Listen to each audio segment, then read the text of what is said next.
I just want to thank the governors that are represented here today, Governor Rounds, Gregoire, Douglas, Granholm, and Doyle.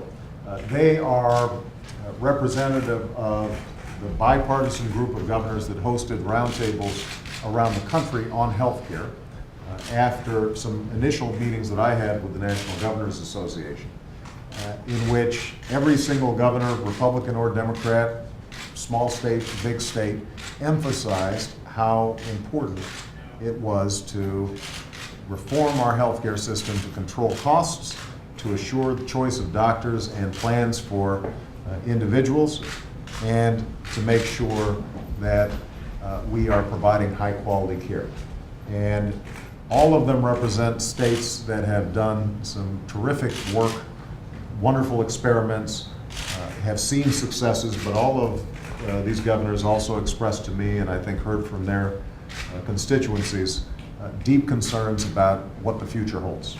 I think there's a recognition that when you have premiums doubling 3 times faster than wages, when you have businesses seeing 25 or 30% increases in terms of their healthcare costs for their employees, when you look at Medicaid budgets and what that's forcing governors to do in terms of making choices about trying to still fund higher education, the other things that are going to make states competitive. There's a recognition that we have to change the status quo. And so they've reported back to me. There's not perfect unanimity across the table in terms of every single aspect of reform. I think everybody here wants to make sure that governors have flexibility, that they have input into how legislation is being shaped on the Hill.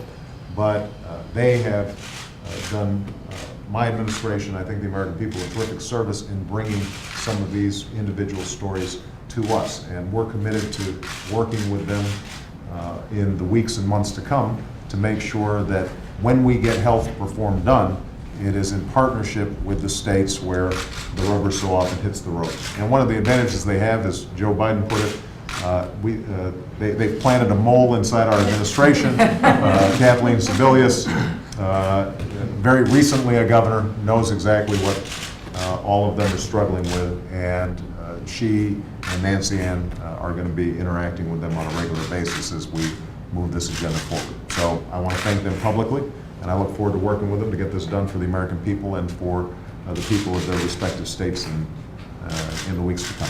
Thank you.